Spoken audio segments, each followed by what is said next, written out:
Dargeedha jirraa biyya jimaadhati dhiisuu hin dandeenyu silaafuu qamaati tahus na dhageeyme wahin si himaati weenne tanaan bahee ganamaan ka'eeti ganda gaattiraan gahee mana aruuzaati achin itti gore jarri fira kooti yoo mana ol seenuu jarri na guddisee mucaan dheeraan tokko feestaala luqqisee jimaa qudaa ajaa'ibaa natti as facaase inni itti aanu urata na raabse gammadeetiin anis jimaarra gachiise marxoo keessa seenee jimaarra gachiise shamarranii sedduu hagaafas wal barree barcaadha eegellee doowriidhaan hiriirree afaanitti jimaa waliif axeerarree hashubbisu sedduu waliin bu'ee dirree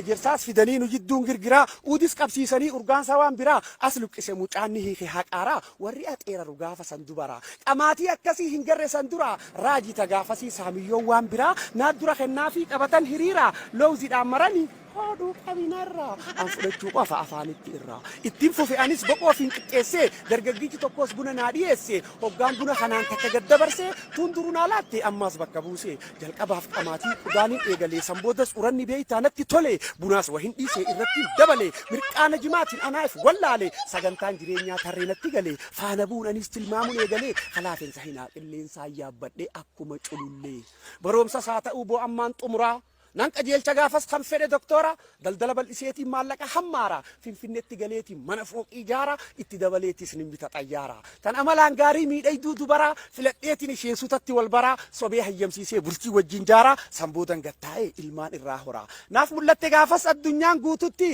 hiriyaa Baaraak Obaamaati ayyaroo sanitti haroorri gaafasii isa akkanaati qindeessan sagantaa beekaa gaanaa miti abjuudhaa fi hawwii mirqaana jimaati yoon akkana juus boo hin aarinatti meesiifin odeessaa galata isaatii gurraan as ja'inatti mirqaanni gaafasii ufna wallaalchisee dura yoon ol ka'u girgiraadhaan jisse amalli ibiddaa madaba wal geesse firaashaaf boraatii gingilchaa fakkeesse shaashee fi buftaana gan qabduu ta'u walitti bayse boksii waanan seenne namuunuma obse galata gaafasii hin fixu odeesse giddumaan gabba'u fincaan na gergersee marxoon keessa turees na irraanfachiise yoomin si yaadadhe keessaa na luqqisee akkan dhaladhetti qullaa ganna baase marxoo ol deebisu hoggan lafaa ka'ee harka faffacaasu sadii wadaa san qilleensi na farsu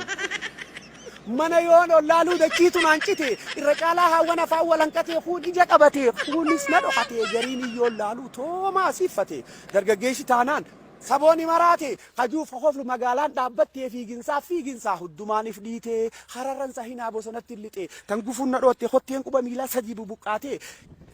kana teeraaf jaappoonii fi qaama qajimaatu fixee marxoodha fi hophee dabalatee waliin garre kunoo achiin eda bultee galanni isaa kanaa qamaatii yoo halkaniif guyyaa haalaan guddatte boora koon akkanaa takkaasi mudatte tanaafuu dhageessaa warri dargaggeessaa xiqqeeshuma hadheessaa warri lulluuqqattan ijarraa na hambisaa qopheessee dhiheessaa Shambakii Ahmadii isiniin araarsaa yoon qabaadhes badii mudannoo dhugaarratti hundaa'e akkasumatti kan hin deeme gandi sun ammallee yoo namni